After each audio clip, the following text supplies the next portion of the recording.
یزید پلید کے بڑے بڑے سیاہ کارناموں میں سے ایک سیاہ کارنامہ یہ بھی ہے کہ اس نے سیدنا امام حسین رضی اللہ تعالیٰ عنہ کی شہادت کے بعد اور مدینہ پاک کی بے حرمتی، قتل و غارت گری کرنے کے بعد اب یہ مکہ مکرمہ کی طرف چل پڑے۔ اب یہ راستے میں ہی تھے کہ مسلم بن عقبہ کو موت آ گئی، لیکن ان ظالموں نے اس کے مرنے کے بعد بھی یہ لشکر کو روکا نہیں، بلکہ یزید کے حکم کے مطابق حسین بن نمیر کو اس لشکر کا سپہ سالار بنا دیا گیا۔ اس نے جنگ کرنے کے لیے لشکر لے کر مکہ مکرمہ آ گیا۔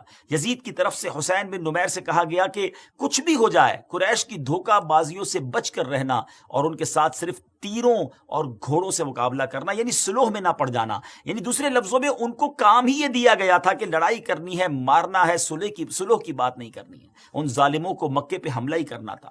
چنانچہ مکہ مکرمہ پہنچ کر حضرت سیدنا عبداللہ ابن زبیر رضی اللہ تعالیٰ عنہ نے اس کے ساتھ بھرپور جنگ کی۔ حسین بن نمیر کے لشکر نے مکے کا محاصرہ کر لیا اور عبداللہ ابن زبیر رضی اللہ تعالیٰ عنہ نے مسجد الحرام میں پناہ لی تھی اور اس نے حملہ کیا۔ منجنیق جو ہوتی تھی، یعنی جس سے غلیل کی طرح بڑے بڑے پتھر پھینکے جاتے تھے، انہوں نے آگ کے تیر بھی پھینکے، خانہ کعبہ کے پردے اور چھت میں آگ لگ گئی۔ مکے کا محاصرہ اور حضرت عبداللہ ابن زبیر رضی اللہ تعالیٰ عنہ ان کے ساتھیوں سے جنگ جاری تھی کہ یزید کے مرنے کی خبر شامیوں تک پہنچی۔ وہ متفرق ہو گئے، وہ گھبرا گئے۔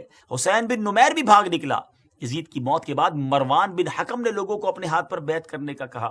جب مروان بھی مارا گیا تو عبد الملک بن مروان نے اپنے ہاتھ پر بیعت کرنے کا اعلان کیا اور حجاج کو ایک لشکر کا امیر بنا کر پھر مکہ مکرمہ روانہ کیا۔ ان ظالموں کو چین نہیں آتا تھا، وہ پھر مکے پر انہوں نے بھیجا۔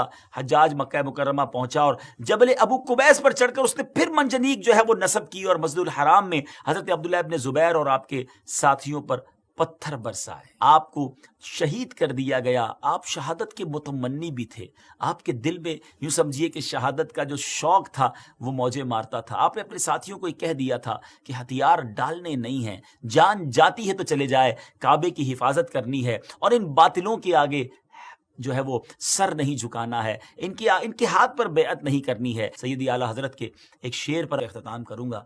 وہ فرماتے ہیں کہ کروں مدح اہل دول رضا، پڑے اس بلا میں میری بلا، میں گدا ہوں اپنے قریب کا، میرا دین پارائے نہ نہیں۔ ہمارا دین روٹی کا ٹکڑا نہیں ہے کہ اس کو سیل کرتے رہیں، اس پہ کمپرومائز کرتے رہیں، جیسا دیس ویسا بھیس۔ یہ عجیب سا جملہ ہے، نہیں جناب، جیسا بھی دیس مصطفیٰ والا بھیس، سنتوں والا بھیس، یہاں عاشق رسول والا بھیس۔